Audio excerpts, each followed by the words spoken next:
오늘은 여호람에 대한 내용입니다. 여호람은 믿음의 왕이라고 불리는 여호사밧의 아들입니다. 그리고 여호사밧에 이어서 그 여호람이 왕위를 잇게 되었습니다. 그런데 사절에 기록된 대로 여호람이 왕이 된 뒤에 그가 했었던 행동은 나라를 잘 다스리고 하나님의 음성에 귀 기울이고 백성들의 음성에 귀 기울였던 것이 아니라 그의 동생들과 방백들을 죽이는 일을 먼저 했음을 오늘 성경을 통해서 우리는 알 수 있습니다. 오늘 본문의 내용은 아니지만 이 여호람에 대한 한 가지 또한 이야기는 이런 점점 악해져가는 이 모습에 대해서 하나님께서 엘리야 선지자를 통해서 경고하시는 내용들이 나옵니다. 그래서 그 여호람에게 엘리야 선지자가 편지를 써서 그 내용을 전달하는데 그 내용인즉슨 하나님을 믿는 나라의 우상을 섬기게 했고 선한 동생들을 죽였으므로 그 죄값을 받게 될 것이라고 경고합니다. 구체적으로 그 경고에 대한 내용, 그 결과에 대한 내용들은 왕의 아내들이 다 빼앗기게 될 것이고 전쟁이 일어날 것이고 그것을 통하여서 이 백성들이 고통을 당할 것이고 또한 자신의 자녀들 역시도 다 죽음에서 면할 수 없다라는 것에 대한 내용이었습니다. 또 왕은 나중에 점차 그 병에 걸려서 창자의 병에 걸려서 그 창자가 그 몸 밖으로 빠져나와서 죽게 될 것이다 라고 그의 그 모든 상황들에 대해서 엘리야는 편지로 이야기했습니다. 역사적으로 알고 있듯이 결국 그 경고의 내용이 어떠한 경고로만 끝나지 않고 사실로 끝나게 되었음을, 참말이 되었음을 우리는 말씀을 통해서 알 수 있습니다. 여호람이 얼마나 악했던지 장사를 지낼 때 알 수 있었습니다. 아무도 슬퍼하지 않았고 그리고 심지어는 왕이었지만 그 왕의 묘실에 들어갈 수 없기까지 했었습니다. 이런 내용들이 오늘 말씀에서 함축적으로 지금 표현되어지고 있습니다. 이런 오늘 말씀들을 보고 간략한 그의 내용들을 보면서 여러분들 어떠한 생각이 올라오십니까? 저는 오늘 말씀을 보면서 그 옛날 어른들이 하셨던 한마디가 딱 떠올랐었어요. 뭐냐면 조상 덕본다. 바로 한 사람에 대한 영향력에 대해서 좀 생각해 보게 되는 본문이었습니다. 저에게는 개인적으로. 여호람 왕이 백성들에게 우상들을 섬기게 하고 그 동생들과 방백들을 죽인 것은 다름 아니라 바알신을 섬기는 제사장의 손녀딸이기도 하고 북이스라엘의 악한 왕으로 꼽히는 아합의 딸이기도 한 그 여호람의 아내인 이달랴, 이 한 사람으로 인하여서 시작되었던 것입니다. 그래서 6절에 이렇게 기록되어 있습니다. 저가 이스라엘 왕들의 길로 행하여 아합의 집과 같이 하였으니 이는 아합의 딸이 그 아내가 되었습니다. 저가 여호와 보시기에 악을 행하였으나 아달랴를 통해서 우상을 섬기게 되었고 그것이 발전해서 결국 형제들 간의 칼부림까지 나게 된 것입니다.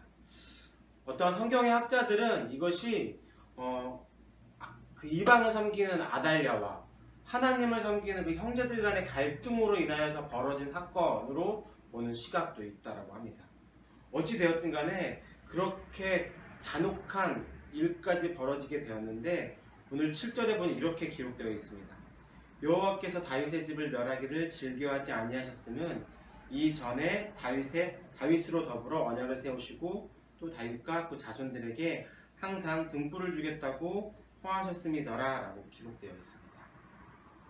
아달랴라는 한 사람을 통하여서 결국에는 한 집안의 형제들이 서로 죽고 죽이는, 그리고 결국에는 그 나라가 파탄에 이르기까지 발전이 됐다면 그럼에도 불구하고 이 여호람의 이 다윗의 가문이 멸하지 않을 수 있었던 것은 하나님과 동행했던 자, 하나님 마음에 합한 자라고 표현이 되어져 있던 다윗 한 사람으로 인하였습니다.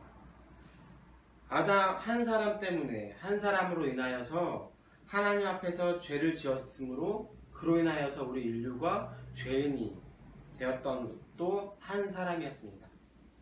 그런데 아이러니하게도 우리가 죄인 되었지만 구원받게 된 것, 그리고 의롭다라고 칭함을 받게 된 것 역시도 바로 한 사람, 예수님 때문이었습니다. 예수님이 십자가에 달려 돌아가시고 그분의 피값으로 인해서 우리들이 하나님의 자녀가 되었다라고 성경은 바울을 통해서 기록하고 있습니다. 이뿐만이 아닙니다. 꼭 성경의 내용뿐만이 아니라도 나라와 민족에 있어서도 그 한 사람의 지도자가 누가 되느냐에 따라서 그 나라가 그 민족이 흥하기도 하고 망하기도 하고 쇠하기도 하고 강성해지기도 합니다. 한 사람이 이렇게 중요합니다. 지금 우리나라의 많은 사람들이 하나님을 떠났다, 교회를 떠났다 그래서 심각하다라고 표현하지만 그럼에도 불구하고 물론 제가 전도사라는 이것들을 감당하고 있기 때문에 교회 일들을 하고 있기 때문일 수도 있긴 하겠지만 제 주변에도 참 많은 사람들이 아직도 교회를 떠나지 않고 교회를 열심히 지키는 사람들을 많이 보고 있습니다. 그런데 이렇게 그럼에도 불구하고 어렵다 하는 와중 가운데서도 교회가 그럼에도 있고 하나님을 믿는 사람들이 있는 것은 바로 이 땅 가운데서 오래전에 그 복음을 들고 왔었던 그 한 사람 한 사람의 선교사들 때문임을 우리는 알고 있습니다. 마치 그 장미가 흩어서 떨어지듯이 자신의 피를 이 땅 가운데 아낌없이 뿌려대었었던 순교하셨던 그 선교사님 한 분의 각각 그 한 분의 노력과 희생으로 지금 내가 하나님을 알 수 있게 되었음을 우리는 알 수 있습니다. 한 사람의 시작이 결국 이 땅 가운데 기적을 만들어냈던 것입니다. 그렇기 때문에 나 하나가 얼마나 중요한지 우리는 기억해야 될 것 같습니다. 가정에서 나 하나가 믿는다면 나 한 사람이 기도하고 눈물로 씨를 뿌리고 수고한다면 나로 인해서 내 가족들이 그리고 내 주변에 있는 사람들이 예수님을 믿는 그 역사가 우리 가운데 분명히 일어날 것입니다. 그런데 저도 이렇게 이야기하지만 사실 이 이야기를 할 때 정말 100% 믿고 했으면 좋겠는데 이런 저 역시도 자꾸 나를 바라볼 때 과연 그 일이 가능하다라고 성경은 이야기하는데 그런 것들은 다른 사람을 보면서는 참 가능할 것 같은데 나를 보면서는 참 가능키는 할까 의심이 되고 염려가 되고 그럴 수밖에 없게 되는 것 같아요. 그런데 분명한 한 가지는 나로 인하여서는 그것들이 불가능하지만 내 안에 있는 성령님께서 일하게 하신다면 그분과 내가 함께 한다면 그 모든 일이 가능할 것은 너무나도 당연한 일인 것 같습니다. 나를 통해서 구원하기를 원하는 하나님의 섭리를 생각해 본다면 한 사람이 얼마나 중요한지 하나님을 통해서 알게 된다면 가능할 거라 저는 믿습니다. 오늘 하나님께 진실함으로 나아가서 좀 물어봤으면 좋겠습니다. 과연 나는 다윗과 같은 존재인가 아니면 아달랴 같은 존재인가 아담 같은 존재인가 혹은 예수님의 형상을 닮은 존재인가 나 한 사람이 중요합니다. 나 한 사람쯤이야 괜찮아 라는 생각이 아니라 나를 통해서 하나님은 위대한 그 일들, 역사들을 이루어 가길 원하시면 우리가 기억했으면 좋겠습니다. 물론 우리는 실수할 수도 있습니다. 잘못할 수도 있습니다. 죄를 지을 수도 있습니다. 그런데 이것이 나에게는 약점이기도 하고 치부치기이기도 하지만 내가 죄를 지을 수 있는 것만으로도 오해할 수도 있지만 죄인인 것마저도 감사하고 내가 죄를 짓고 있는 것만으로도 어쩌면 감사할 수 있는 것 같습니다. 그 이유는 그 죄를 통해서 다시 한 번 더 내가 누구인지 또 하나님이 어떠한 분이신지 알 수 있는 계기가 되기 때문입니다. 그 죄를 통해서 무엇보다도 귀하고 귀한 그 은혜를 내가 경험할 수 있기 때문입니다.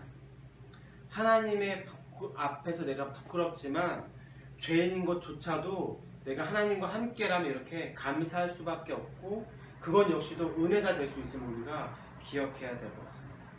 물론 그렇다고 해서 우리가 그 죄에 머물러야 하는 것은 아니지요. 그것을 통해서 우리가 이 죄인인 것을 죄를 통하여 또 다시 한번 우리가 하나님의 뜻을 깨닫고 회개하였으면 좋겠습니다. 엘리야 선지자를 통해서 하나님께서 이 왕에게 경고를 했을 때 사실은 하나님 입장에서 보면 그냥 바로 그 죄의 결과를 심판해도 무방합니다. 엘리야 역시도 사실은 이야기에서 손해볼 것밖에 없기 때문에 이야기하지 않아도 되었을 것입니다. 그럼에도 불구하고 이 많은 사람들을 통하여서 하나님께서 굳이 이야기를 하게 한 것은 경고, 다시 이야기하면 기회를 주었음을 우리는 기억해야 될 것 같습니다. 회개의 기회를 잃어버리고 죄들이 열매 맺게 되면 우리는 절대 감당할 수 없습니다. 다시 한 번 더 오늘도 하나님과 바른 관계 속에서 살아가는 여러분과 우리가 되기를 예수님의 이름으로 간절하게 소망합니다. 그리고 다시 한 번 더 하나님 앞에 깊이 물어봤으면 좋겠습니다. 나에게 하나님께서는 경고하고 계시고 기회를 주고 계신데 내가 외면하고 있는 것은 없는가 한번 점검해 봤으면 좋겠습니다. 다시 한 번 더 내가 온전한 하나님의 한 사람으로 바로서길 원하고 오늘 하루도 역시 하나님의 그 음성 가운데 귀 기울일 수 있는 오늘 하루가 되기를 간절하게 소망합니다.